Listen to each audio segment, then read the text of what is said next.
But that's it. That was the easy one for topic number 1, guys. Strap in, get settled in, grab you something to drink, go use the bathroom, whatever you got to do, because now we are here for topic number 2, which is the big one. And it's a big one. Your boy over at Kotaku, Jason Schreier, is putting in the work. Yeah, he definitely is. So we got an interesting bit of news this past week. Jason over at Kotaku dropping this article. I'm going to read a little bit of it here and we'll discuss. U.S. Senator introduces bill to ban loot boxes and pay-to-win microtransactions. Reading from this article, Senator Josh Hawley, Republican, MO is Missouri, I think. It's Missouri or Montana? One of the two. Today announced a bill that would ban loot boxes and pay-to-win microtransactions in, quote, games played by minors, end quote. A broadened label that the senator says will include both games designed for kids under 18 and games, quote, whose developers knowingly allow minor players to engage in microtransactions, end quote. He's from Missouri. Missouri, okay. Yeah. Hawley will introduce the bill, quote, the Protecting Children from Abusive Games Act, to the U.S. Senate soon. In press materials announcing the bill, Hawley's team brought up the Activision game Candy Crush as an egregious example of pay-to-win microtransactions thanks to its $150 Luscious bundle that comes with a whole bunch of goodies. This bill will also likely apply to a host of online games that feature loot boxes and other ways in which players can spend money for real benefits. Quote, when a game is designed for kids, game developers shouldn't be allowed to monetize addiction, end quote, Hawley said in a press release. Quote, and when kids play games designed for adults, they should be walled off from compulsive microtransactions. Game developers who knowingly exploit children should face legal consequences, end quote. Last fall, the Federal Trade Commission promised to investigate loot boxes following a letter from Senator Maggie Hassan, Democrat, New Hampshire, that she wrote in the wake of 2017's string of games featuring the heavy usage of predatory microtransactions, such as Middle-earth: Shadow of War and Star Wars Battlefront 2. Although some companies have pulled back on the practice, popular games like Overwatch, FIFA, and Apex Legends continue to make big money off of randomized microtransactions. Most of those games are played by both adults and children. Hawley, 39, has become known in Washington for criticizing major tech companies, Facebook and Google, often accusing them of anti-conservative bias. Here's an update as well that they've reported adding to this article. The Entertainment Software Association, the video game industry lobbyist group, sent over a statement shortly after this bill was introduced. Quote, numerous countries, including Ireland, Germany, Sweden, Denmark, Australia, New Zealand, and the United Kingdom, determined that loot boxes do not constitute gambling. We look forward to sharing with the Senator the tools and information the industry already provides that keep the control of in-game spending in parents' hands. Parents already have the ability to limit or prohibit in-game purchases with easy-to-use parental controls, end quote. Yeah. Well, hang on. That's funny because other countries have banned them outright. Because we've actually check. We've reported them. Yeah. I think there's one or two. It hasn't been a lot that I remember. So you have Will's going to correct me on here as I set the stage for us here, guys. But we're going to talk about this.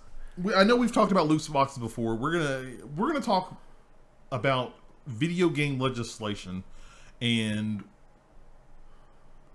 if should the governments, whether it's U.S. government or any government in the world, start getting involved in managing game sales and how gaming is handled as far as the sell a game and distribution of it here, and kind of what our thoughts are, what everybody's thoughts are, and also like what any good practices or best practices and kind of what we think about this kind of potentially big issue depending on how far this goes. So actually in Japan, any games specifically targeted at minors, loot boxes are banned.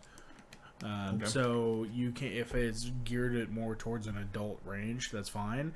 But anything that's like Puzzle plus Dragons kind of thing, you know, those games that may have like a mobile game that's got that stuff in there, yeah, the gacha stuff is banned for minor games.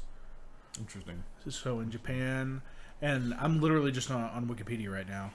Naruto, I don't know if they got the ban in Hawaii. It's part of the U.S., so I would assume that whatever happens in the U.S. Yeah, Singapore, the Remote Gambling Act, which put a ban on any unlicensed gambling website, and they've put loot boxes under that. But So, I mean, there's actually quite a few places where New Zealand's actually currently investigating it, and they're going over it right now. But what do you think, Will? Like, let's take it small, then we'll go to the broader picture. Yeah. Like, with this whole loot box thing, do you think that it's needed that we need to have in the United States, like legislation to manage these loot box issues? And so Belgium outright banned them 100% across the board. They're not allowed. That was one of the countries, because I know Overwatch had to send an update to their game to take the loot boxes out because of that ruling. So here's my thought process. I've been okay with them as long as they were 100% cosmetic at this point, but it's getting to the point now where, like, honestly, a lot of games are becoming pay to win. Star Wars Battlefront 2 is the perfect example of that. You could not succeed in that game if you didn't spend money on the boxes after you spent $60 on that game. Or more, because they had those like deluxe versions or whatnot. I am 100% okay across the board banning all loot boxes in games, period. You know why? Because if you make a quality game, you don't need the loot boxes. Piggybacking off what Cash Family says in chat. I am 100% in agreement with Cash Family on this. If you go back to making a quality $60 title, I'm okay with saying, you know what? $60 isn't enough anymore. Either A, the publishers, as far as the sales people, need to come off their 30% store take, like Steam. I'm sorry. And cut it down to like 12% or 10%. Or $70 needs to be the new 60. I know that sucks for us, but hey, inflation's a real thing, and it's been at 60 for so long that the developers actually do need to be able to make enough money and not just sell millions of copies to offset. My old person hat on. I remember when games were $50 and $40. Actually, you want to go back to the Nintendo 64 era? Because of that cartridge, I think those games were 60 or more, if I'm not mistaken. Some of them were 100. Mm-hmm. Yeah. So, I'm cool with $69.95 if that means, hey, you can't do that. Also, maybe we have to start looking at getting rid of DLC. And, really? Yeah. Or make it a meaningful expansion and not like, oh man, you get this DLC and it's horse armor. Looks at Bethesda. Oh, they did do that for Skyrim. Yeah, they also did crab armor at one point. And, all the games work, Bethesda and EA. Oh, look, man, look. No, I have a serious problem with people shipping incomplete games at this point anyway, and relying on after the game launches updates. Looks at Anthem to fix the game. Burn. So yeah, I'm not burned at all on any of these games ever. No. All I have to say is I want a quality piece of software on the outset, and if that means you have to take longer and maybe take even more time because you're not trying to put your crunch on the developers, I'm okay with that too. Man, I am totally cool with them going 100% away, period. Because it's not going to affect me. I'm kind of not, but it's a weird thing for me and my thought on it, because for me, I would want to know more about how the game developers are approaching this, because piggyback off your point, do we need legislation for video games? Point number one, I don't think we want, as gamers, the U.S. government or any government for that matter to get involved with video games or the gaming industry in any shape, form, or fashion. However you feel about the government, I believe that if they get their hands in there, then it's just going to cause more problems, more grief, and more confusion for everyone. Period. Well, yeah, because when was the last time the government fixed anything they got involved in? Oh, snap. It looks at auto industry. Oh, snap. No, but get government out of many things except for defending the border and keeping people from starving, and I'm cool with that too. Get them out of all of it. I also agree with that. Look, if government starts putting their hands in my game, I'm like, look, there are people starving. people in poverty that need jobs, that need help, and you're concerned about a freaking loot box in a video game, please go worry about much more important things than... But here's the thing. I do agree with Stig on this. He's saying, I think it's reasonable to crack down on predatory practices intended to be addictive, but yeah, I don't think government will be able to do it effectively. Yeah, and I agree with that as well. I agree with Stig that we don't... We've got to find a way to, as an industry, to crack down on these predatory things like Star Wars Battlefront 2. You know, they made a case in the article there about Candy Crush. What the hell is a $150 Luscious bundle? You'll have to ask Activision about that because they own King Games. Yeah, they do. There's a lot of different things that, you know, yes, there are parental controls and stuff in place that parents can work with their kids, you know, set ratings for their kids so they're not buying that. But let's be honest. If you're a parent out there, please give me input because I'm not a parent. Will's not a parent. Like, nope. As a in the general broad spectrum of parenting, of parents in the country, like how many are actually, oh, I got this brand new Nintendo console, let me go ahead and set parental controls for my kid. Like, how many times do you freaking see a parent go into the store with their kid to GameStop and the kid grabs Call of Duty and mom and dad are just like, yeah, sure, whatever, let's go. And it's got that rated M for mature game, not even caring, not even thinking about it. Even, I've watched this in GameStop, even as the employee is telling the parent. And they read what's on the back of the box to the parent. The parent's like, I don't care. And like how, and I think that it is cool, it is good, and it's right to have those tools, but we need to do something more than just, here are the tools. They've been there the whole time. Didn't you know? Question mark. That makes no sense to me. Yeah, that's actually a borderline insult because let me go ahead and tell you one thing. Like, so I'm the oldest. I'm 30. Youngest is 13. Okay. All right. I gave my sister a Switch. My dad's like, I have no idea how the hell to work this thing. Make it so she can't get things she shouldn't. I was like, cool.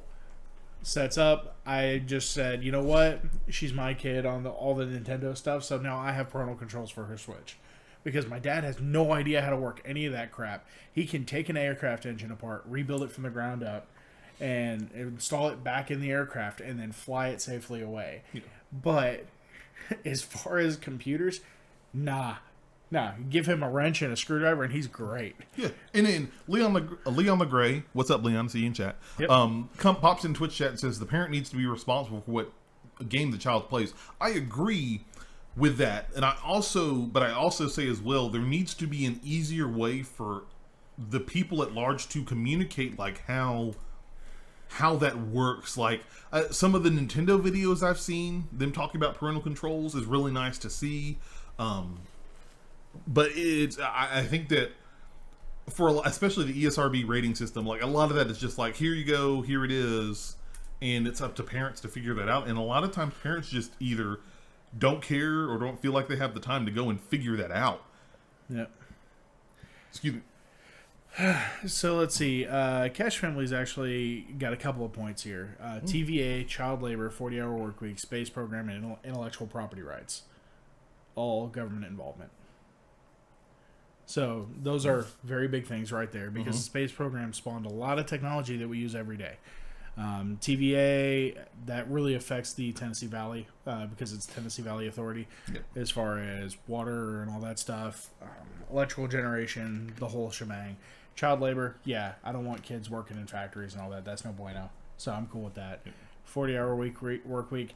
I have definitely gone way beyond that several times in my life. So oh, boy. that's cute. 40-hour work weeks. Hold my beer. Hold my beer. I've had checks with almost 160 hours on them. So Jesus Christ, that's funny. Let's be real here. No, but going into all of this, Cash Family says his kids have PCs. They have to play in the living room so that he can see their content. And he's like, I see their screens, and if they purchase in-game content, they have to do it with their allowance, and he controls all online purchases. It sounds like he's being an involved parent. That's great. I watched... It somewhat involves this, but I remember one of my friends, he had his Xbox, and then he told me he had a friend come over, and she brought her son, And while they were goofing off and hanging downstairs, they let her son go upstairs and play on the Xbox. Said, "Hey, you can go." And he's like, "Hey, do you have Fortnite?" And they're like, "No, it's free. You can download it." Well, they're sitting downstairs. All of a sudden, he gets a charge on his Xbox from his phone for $40 because his son found Fortnite, but he went to the paid. I guess the way they set it up, it was just click, and he actually paid for the full $40 version with like the bundles and stuff that came out there. Yeah, so did he call Microsoft and raise hell? I have no idea. I don't. I think they got it refunded, but I'm sure Microsoft would have done that. Yeah, I'm. Man, no, that's dangerous. Also, yeah, I kind of have an issue with that because some of the way the stores are laid out now, it is kind of trick you into spending more money, and I'm not cool with that either. Yeah, they have. No, see, like the systems have, as we've talked about before, they have ways like, hey, let me make a profile for the kids. Yeah. Like you go to Netflix, there's a kid's profile. They're not going to see any of the mature stuff going down. So when the kids are playing, boom, you could switch over to that. But how often are people doing that? How often do people know that they can do that? You don't know. Stig throwing a point in here. Interesting point relevant to this. PayPal doesn't consider a child making a purchase without parent permission an invalid transaction. They won't refund it. Which is interesting because I believe in the state of Alabama, to be able to make a valid transaction, you have to be at least 19 years of age. In the state, I think PayPal's lower. Well, PayPal may be lower because they operate on the federal one because it's the supremacy clause. But if you're doing any kind of brick and mortar stuff at all in the state of Alabama, you have to be at least 19 years of age legally to do that. So, yeah, if you want to get your stuff fixed, you want to go get things done, the only thing that doesn't count for is if you want to sign yourself out of a hospital. Well, and we're bringing this up. That was a really big deal in the mobile gaming space, especially as that started becoming bigger and bigger with the App Store, where, how many times have we heard a story of a kid got a hold of the parent's phone and downloaded Candy Crush or Game X and went to the store and just started hitting buttons, and all of a sudden the parents are getting like $50 purchase for big chests of coins that they can use to buy stuff, and they had to start companies had to start putting limiters and whatnot in there to you can set it to where like the first time you make a purchase you have to ask for your password, any purchases made you have to ask for your password, all stuff like that. Funny enough, Apple got in a lot of trouble for that at one point because their App Store enabled it. Yep, but I think they were also one of the first people to lock down on it once they realized. Yeah, and it's just interesting. And I want to go back. I'm sure we're going to go back a little bit. I want to go back to one of the points you make. Okay, and it's a point that we've talked about that has been brought up in the past before, but the gaming industry as a whole has just been like, no, you can't do that, and that's the $60 game. Okay, and I am with you. I have no problem if they say, hey, let's.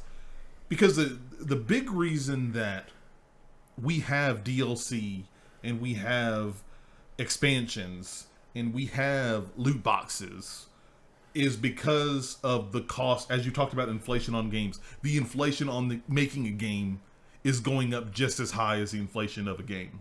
Oh yeah, and absolutely. It's costing more to get more people to make bigger games, to draw more of this gaming industry in as we've gotten bigger, because we're way bigger than we were 20 years ago when we were kids. And a lot of developers are looking at, have started looking at, hey, DLC, loot boxes and stuff, that's a great way for us to get some type of additional income so we can supplement costs. Unfortunately, as we already know, there are companies that saw that as well, and they said, ooh, how much money could we make off of people? Yeah. And then we got instances like some of the stuff that was happening with Shadow of War. Star Wars Battlefront 2, enough said. But on that flip side as well, we've also seen companies that have, from a general industry standpoint, have consensuses like their loot boxes are fine. Overwatch, nothing to, you get, when you level up, you get a loot box. Everything's cosmetic. Yeah. Nothing affects the gameplay. Stuff of that nature. Some of the DLC that we get it depends on that studio. There've been some egregious stuff, a la Batman Arkham Knight, the $50. Hey, give us $50 for this DLC season pass. We're not going to tell you what's in it, but go ahead and give us $50. Well, yeah. Now, Leon, just as a heads up, inflation hurts everyone because ultimately inflation is something essentially the dollar is worth less, and so things cost more to make. Yep. That's rough terms. I'm not, any kind of financial analyst by any stretch of the imagination, so don't take what I say to the bank. This isn't Rocket Punch money. If you came here for financial advice, you need to leave right now. Yeah. Look. Just because my credit score is okay doesn't mean I know what I'm talking about. It just means I paid all my bills. But I think that if we, I think I have no problem with saying, boom, let's make games $69.99. I think that especially with the quality of games that we've gotten lately, especially these bigger AAA games, I'm okay with paying $70. Hell, half the time I do anyway, just to get the digital deluxe edition. And yeah, I mean, I literally for Rage 2, because I'm going to be doing the stream and the review on it, I just paid $80 for the game. Yeah, because A, it's a little more to support the developer, and I can afford it right now. B, I kind of wanted the BFG. I mean, literally, simply, I wanted the BFG 9000. But if they were to say, okay, instead of that being exclusive bonus stuff, if you get the deluxe edition, we'll just make that's the regular version of the game, $70. You get the BFG, you get the extra stuff, the skins, all that crap. Da da da. Yeah. So, look, now if we ever get a financial analyst, we need to have the RPM show. Get him on staff. Just Rocket Punch money. Just get some boring person to sit on a Twitch channel talking about financial analysis. Guys, welcome to Rocket Punch Money. No. We need somebody that sounds like Ben Stein. Oh, yeah. Mueller. But I think that $70 is not a problem, but what bothers me, and if you have input, if you're listening or watching, let us know, like, why is the gaming industry or game consumers so hesitant on paying $70 for a game? $60 is like, we're okay with $60, but what if we bump up to $70? If a developer came out and said, hey, we're going to sell our game for $70, but guess what? We're not going to have it. We're confident we're going to sell enough at this price point. We're not going to have microtransactions. We're not going to have loot boxes. We're not going to have all this other stuff. Any DLC is going to be free because that extra $10 per sale is helping supplement the costs of getting new DLC and stuff out for you. So that's absolutely free. You don't have to worry about that. And yet people come back and say, $70 for a game. I can't do that. It makes no sense to me. Oh, Cash Money. You are you're laying some groundwork, I see. RPM with Cash Money. It's very interesting to me because I think people talked about that. I don't have a problem with paying $70 for a game, a AAA game. Especially if it's going to be a quality production. I also don't mind that I have spent essentially $90 on one indie game because I bought it in multiple platforms. It's like, oh man, I really like this. I want this over here and over here and over here. And before I realize I've got it on everything I own. And I'm like, I don't even feel bad. Mm-hmm. I was like, yeah, no. So, mind you, I'm talking about Stardew Valley. Yeah. I have it on all the platforms. I may have a problem. Damn, I didn't know you had it on all the platforms. Literally everywhere it came out on, I own it. Complete sidebar. I feel like Rocket Punch Money with Cash Money would be like those predatory loan places you would find. That or he's a strip mall. No, even better. He's a bail bondsman. Yeah. Either a bail bondsman or some cash advance place. That's or instead of a cash advance place, it's like it's like Larry's Pistol and Pawn. You want to talk predatory, guys? We love you, Cash Money. Cash Money payday loans. Payday loans. There you go. Another point I want to bring up. Again, I would love if somebody brings up the table let's make games $70 and then we could maybe pull back away from microtransactions and stuff. I'd be all for that. The big thing is I'm hesitant about completely getting rid of away with microtransactions because I want to make sure that the developers are getting the money they need to continue to make great games. Not saying that I'm jumping out and buying microtransactions all the time, but I'm also an informed consumer. Microtransactions are fine as long as they're not predatory, but I don't appreciate the fact if they're, Star Wars Battlefront 2, they're trying to milk as much money as they can out of players. That's egregious, and they need to get the hell out of there with that. Yeah, no, 100%. Yeah, you go to hell, and you die. Yeah. To quote South Park. Another point I want to make. I'm going to scroll through the chat here because Stig makes a point in Twitch chat, Stigander. So it's worth considering that these regulations ideally won't be talking about Overwatch loot boxes, but these mobile apps meant to extract money out of users.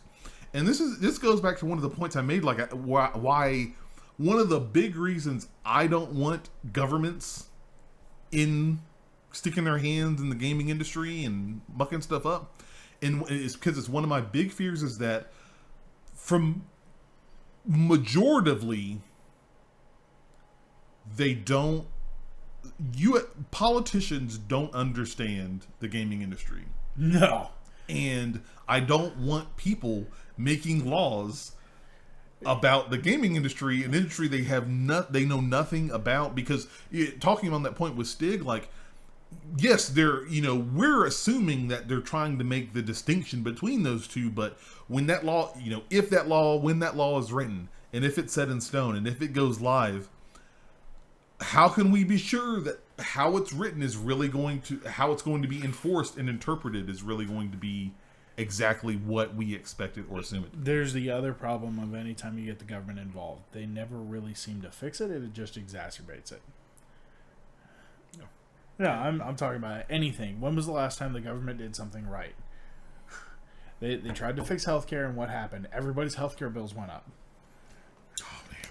So all I gotta say to that is, yes, you tried, and then you screwed the whole country. So, like, let's just be real here. And that's my big fear. That's my big fear is that we're going to have people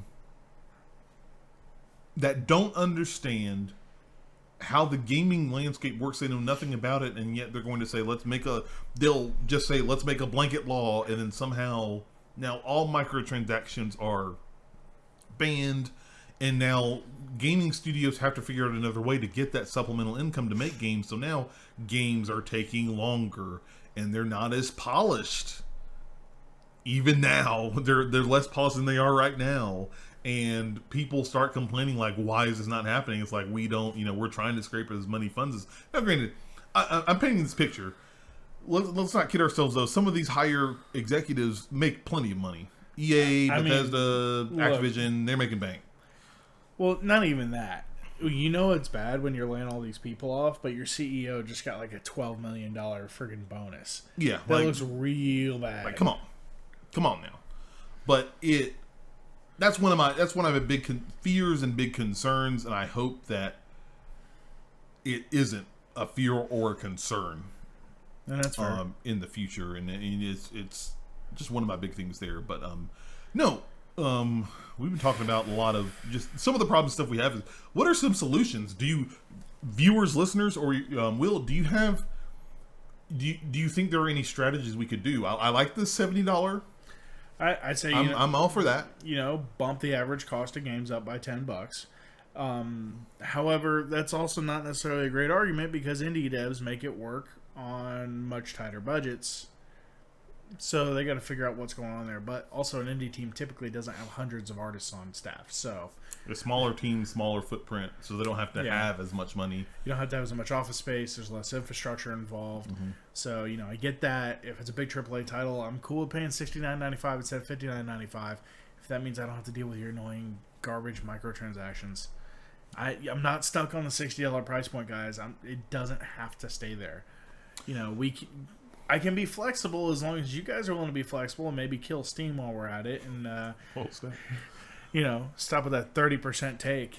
Because that's ridiculous when people can get away with doing it for 12 or 8%. Just saying. One idea that I remember when stuff like this was talked about in the past, I think that could work. I don't think it's necessarily a full-on solution, but it would be something that I wouldn't mind seeing as well.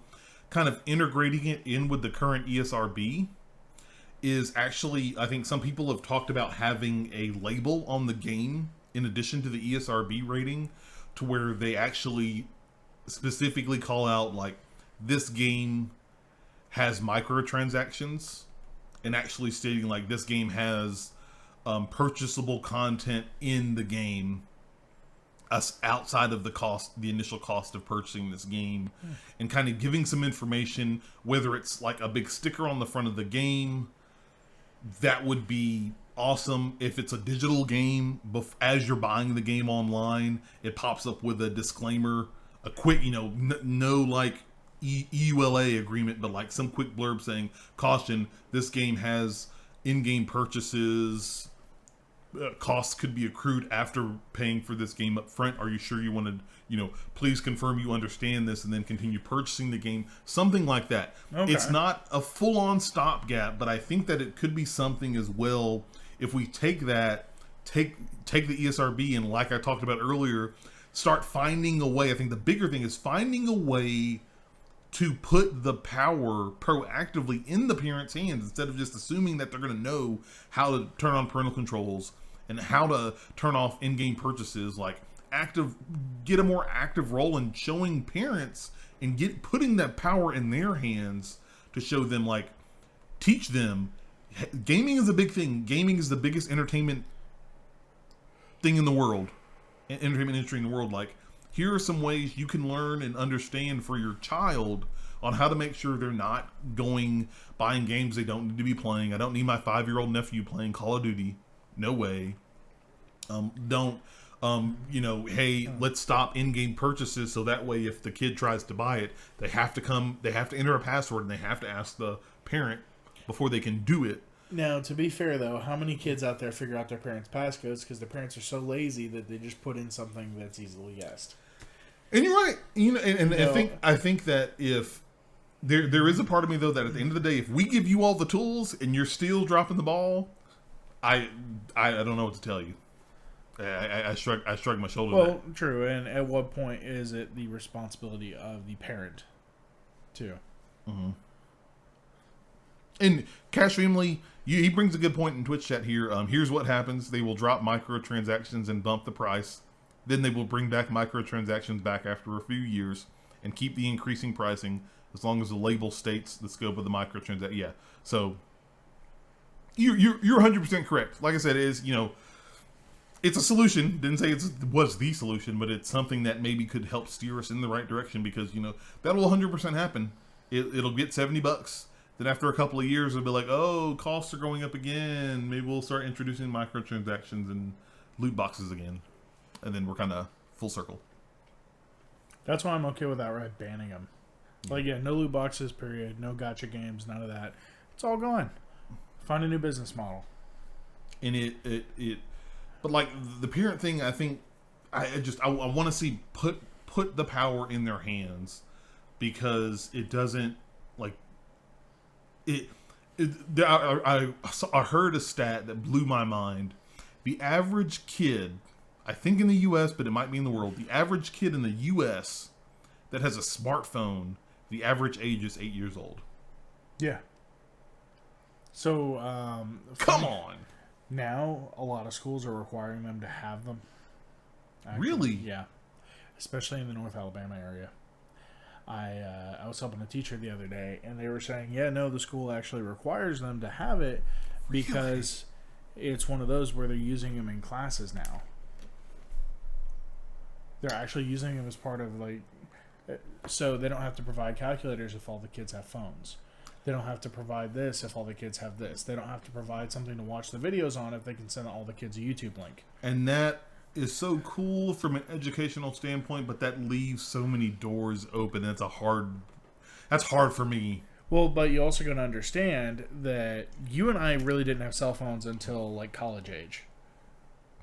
I got a cell phone when I was 18 years old and I graduated from high school and I was privileged enough to get a cell phone. My first cell phone, I got it when I got into college. Let me shakes hand in the sky. You darn kids. Get off my lawn. To be fair, they didn't have an iPhone when I got one. I had a Motorola flip phone. Dude, I did love that phone too. I love my slider phone. I had I forgot who it was, but it was a slider. Oh, I loved that phone to death. I was real good about driving and texting on the phone. Little T9. Yep, I got pretty good with that. Now I will say, I was definitely a Motorola kid though, through and through, up until the iPhone came out. You had when we first met, you had the Razor, I think. No. Before that, I had the fat version of the Razor that had like the Bluetooth stuff built into it, so you could Bluetooth wire transfer or wireless transfer some things. Yeah, my dad had a StarTAC, so Cash Family, trust me, I get it. He went through like 30 StarTACs. It was nuts. Now he was a first responder, and weird shit happens when you're flying helicopters, so I get it. That's why he had the insurance. But the crazy thing is, with the Motorola I had before, like it came out before the Razor, and then my dad ended up getting the Razor, and I got that phone because I didn't care about how big it was. I was like, oh man, the screen lights up brighter. Give me that one. I don't care. It was also cheaper. The red ones go faster, and I was paying for it. So I'm like, that one's cheaper. Give me that one. Then I switched to Sprint, which was actually decent back in the day. In the before 4 times. Yes, before internet was a requirement for phones. And I had the Crazer. Oh, the Crazer, that was it. That was the one I had that you remember because I had Raccoon flicking people off. Yes, I knew it was like Razor, Crazer, something, whatever. Because the Crazer was the one who actually had iTunes built in. No, that was not the Crazer. The Rocker. It was the Rocker. The Rocker was the one. God, I can't believe we remember all these Motorola phones. Mine had the touch screen, though, on the front side of the phone to where I could hit skip and back for my music. So cool. The young kids listening to this are like, what the hell are they talking about? Looks at iPhone. No, I'm scrolling through my stuff here. You don't know, kids. You don't know how rough it was back in the day. Look, hey, dude. Yeah, my first Cash Family. My first Motorola phone was a number, not a name. All you kids watching with your Fortnites and your iPhone XS Maxes and your Orange Justice. Is that the dance? I don't even know what that is. Whoa. And you're dabbing and. First off, what the? I don't even. That was like Greek to me. It's Greek to me too, Will. It's Greek to me too. But we digress, guys. I'm starting to feel old. What do you guys think as far as like the conversation on government legislation in the video game industry? Should it happen? Should it not? What does that look like? What are some suggestions you guys have for kind of curbing this loot box and microtransaction, the fiasco? Let us know, of course, over on Twitter, Facebook, all of our social media standouts there.